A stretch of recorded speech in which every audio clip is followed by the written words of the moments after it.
എൻ്റെ ക്രോധ ദിവസത്തിൽ ഞാൻ നിന്നെ അടിച്ചു, എങ്കിലും എൻ്റെ പ്രീതിയിൽ എനിക്ക് നിന്നോട് കരുണ തോന്നും.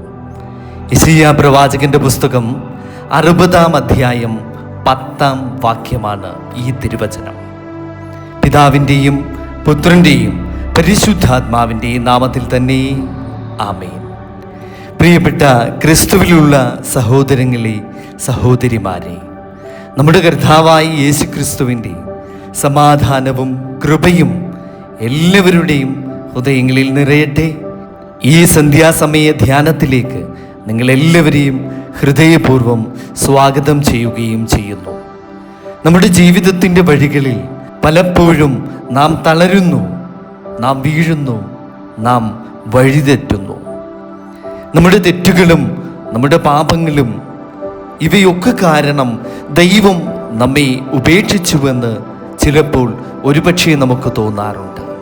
എന്നാൽ ഇന്ന് ദൈവം തൻ്റെ പരിശുദ്ധ വചനത്തിലൂടെ നമ്മോട് സംസാരിക്കുന്നു. എൻ്റെ ക്രോധത്തിൽ ഞാൻ നിന്നെ അടിച്ചു, എങ്കിലും എൻ്റെ പ്രീതിയിൽ എനിക്ക് നിന്നോട് കരുണ തോന്നും. ആമേൻ, ഹല്ലേലൂയ. നമുക്ക് ഒരു നിമിഷം നിശബ്ദമായി നമ്മുടെ ഹൃദയങ്ങൾ ദൈവസന്നിധിയിലേക്ക് സമർപ്പിക്കാം.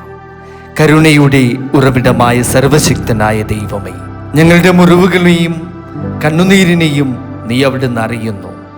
ഞങ്ങളുടെ വീഴ്ചകളേക്കാൾ വലിയതാണ് അങ്ങയുടെ കരുണയെന്നും ഞങ്ങളുടെ പാപങ്ങളേക്കാൾ ആഴമുള്ളതാണ് അങ്ങയുടെ സ്നേഹമെന്നും വിശ്വസിക്കുവാൻ ഞങ്ങൾക്ക് അവിടുന്ന് കൃപ നൽകുമാറാകണമേ.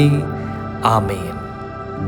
ദൈവത്തിൻ്റെ ശിക്ഷ അതൊരിക്കലും നാശത്തിനല്ല, അത് നമ്മുടെ നവീകരണത്തിനാണ്.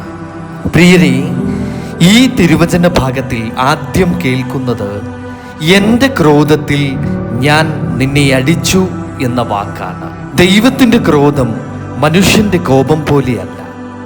മനുഷ്യൻ കോപിക്കുമ്പോൾ പ്രതികാരം തേടാം, എന്നാൽ ദൈവം ശിക്ഷിക്കുമ്പോൾ അത് തിരുത്തലിനും തിരിച്ചുവരവിനും വേണ്ടിയുള്ളതാണ്. ഒരു പിതാവ് തൻ്റെ മകനെ ശാസിക്കുന്നത് അവനെ വെറുത്തത് കൊണ്ടല്ല, മറിച്ച് അവൻ നന്മയുടെ വഴിയിൽ നടക്കണമെന്ന ആഗ്രഹം കൊണ്ടാണ്. നമ്മുടെ ജീവിതത്തിൽ ചില നഷ്ടങ്ങൾ, ചില പരാജയങ്ങൾ, ചില കാത്തിരിപ്പുകൾ, ചില വേദനകൾ എന്നിവ വരുമ്പോൾ ദൈവമേ, എന്തുകൊണ്ട് ഇതെനിക്ക് ഇങ്ങനെ സംഭവിച്ചു എന്ന് നാം ചോദിച്ചേക്കാം. എന്നാൽ ആ വേദനകളുടെ നടുവിലും ദൈവം പ്രവർത്തിക്കുന്നുണ്ട്. നമ്മെ തകർക്കുവാനല്ല, കൂടുതൽ വിശുദ്ധിയിലേക്കും ആത്മീയ വളർച്ചയിലേക്കും നമ്മെ നയിക്കുവാനാണ്. ദൈവത്തിൻ്റെ അവസാന വാക്ക് ശിക്ഷയല്ല, അത് കരുണയാണ്. ഈ വചനത്തിൻ്റെ ഏറ്റവും മനോഹരമായ ഭാഗം ഇതാണ്: എൻ്റെ പ്രീതിയിൽ എനിക്ക് നിന്നോട് കരുണ തോന്നും. നമ്മുടെ ജീവിതത്തിൻ്റെ അവസാന അധ്യായം പരാജയമല്ല, അത് ദൈവത്തിൻ്റെ കരുണയാണ്. ധൂർത്തപുത്രൻ തൻ്റെ പിതാവിനെ വിട്ടുപോയപ്പോൾ അവൻ എല്ലാം നഷ്ടപ്പെടുത്തി. എന്നാൽ പിതാവിൻ്റെ ഭവനത്തിലേക്ക് തിരികെ വന്നപ്പോൾ അവനെ കാത്തിരുന്നത് ശിക്ഷയല്ല, തുറന്ന കൈകളും സ്നേഹത്തിൻ്റെ ആലിംഗനവുമായിരുന്നു. അതുപോലെ ഇന്ന് നമ്മുടെ കർത്താവ് നമ്മോടും പറയുന്നു: മകനെ, മകളെ, നീ എത്ര അകന്നു പോയാലും എൻ്റെ കരുണ നിന്നെ തേടി വരും. നമ്മുടെ കണ്ണുനീർ ദൈവത്തിൻ്റെ മുൻപിൽ വിലപ്പെട്ടതാണ്. നമ്മുടെ തകർന്ന ഹൃദയങ്ങളെ അവിടുന്ന് ഒരിക്കലും നിരസിക്കുന്നില്ല. മുറിവുകൾ അനുഗ്രഹത്തിൻ്റെ വാതിലുകളാവാം. ചിലപ്പോൾ നമ്മൾ നഷ്ടമായി കരുതുന്ന കാര്യങ്ങൾ ദൈവം ഒരുക്കുന്ന പുതിയ ഒരു തുടക്കങ്ങളുടെ വാതിലുകളാകാം. ഇരുണ്ട രാത്രിക്ക് ശേഷം പുലരി വരുന്നത് പോലെ പരീക്ഷണങ്ങൾക്ക് ശേഷം ദൈവത്തിൻ്റെ ആശ്വാസം വരും. ഇന്ന് നിരാശയിലും രോഗത്തിലും കുടുംബ പ്രശ്നങ്ങളിലും സാമ്പത്തിക ബുദ്ധിമുട്ടുകളിലും കഴിയുന്ന എല്ലാവരോടും ദൈവം പറയുന്നു: ഞാൻ നിന്നെ മറന്നിട്ടില്ല. നിന്റെ വേദനയുടെ ദിവസങ്ങൾക്ക് ഒരു പരിധിയുണ്ട്. എൻ്റെ കരുണയുടെ സമയം വരുന്നു. അതുകൊണ്ട് പ്രാർത്ഥന ഒരിക്കലും ഉപേക്ഷിക്കരുത്. ദൈവവിശ്വാസം അതൊരിക്കലും നഷ്ടപ്പെടുത്തരുത് പ്രിയ ദൈവമക്കളെ. ക്രൂശിലെ ഏറ്റവും വലിയ വെളിപ്പെടുത്തൽ കരുണയായിരുന്നു. ദൈവത്തിൻ്റെ സ്നേഹത്തിൻ്റെ ഏറ്റവും വലിയ തെളിവ് കാൽവറിയിലെ ക്രൂശാണ്. നമ്മുടെ പാപങ്ങളുടെ ഭാരം യേശുക്രിസ്തു തൻ്റെ മേൽ ഏറ്റെടുത്തു. ക്രൂശിൽ വേദന അനുഭവിച്ചപ്പോഴും അവിടുന്ന് പറയുന്നു, പിതാവേ, ഇവർ ചെയ്യുന്നത് എന്തെന്നറിയായികയാൽ ഇവരോട് ക്ഷമിക്കണമേ. ഇതാണ് ദൈവഹൃദയം. ശിക്ഷയേക്കാൾ വലിയ കരുണ, ന്യായവിധിയേക്കാൾ വലിയ സ്നേഹം.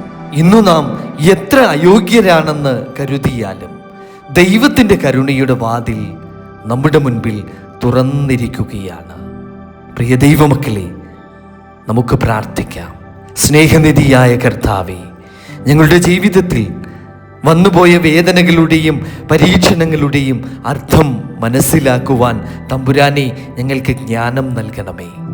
ഞങ്ങളുടെ പാപങ്ങളേക്കാൾ വലിയതാണ് അങ്ങയുടെ കരുണ എന്ന് വിശ്വസിക്കുവാൻ തമ്പുരാനെ അവിടുന്ന് ഞങ്ങളെ സഹായിക്കണമേ. തകർന്ന കുടുംബങ്ങൾക്ക് സമാധാനം നൽകണമേ. രോഗികൾക്ക് സൗഖ്യം നൽകണമേ.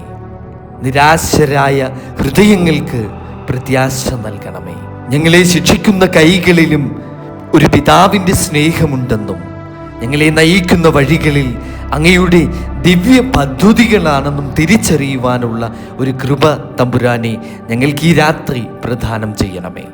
പരിശുദ്ധ ദൈവമാതാവായ കന്യകമറിയത്തിൻ്റെയും എല്ലാ വിശുദ്ധന്മാരുടെയും മധ്യസ്ഥതകളാൽ ഞങ്ങളെ അവിടുന്ന് കാത്ത് സംരക്ഷിച്ചു കൊള്ളണമേ.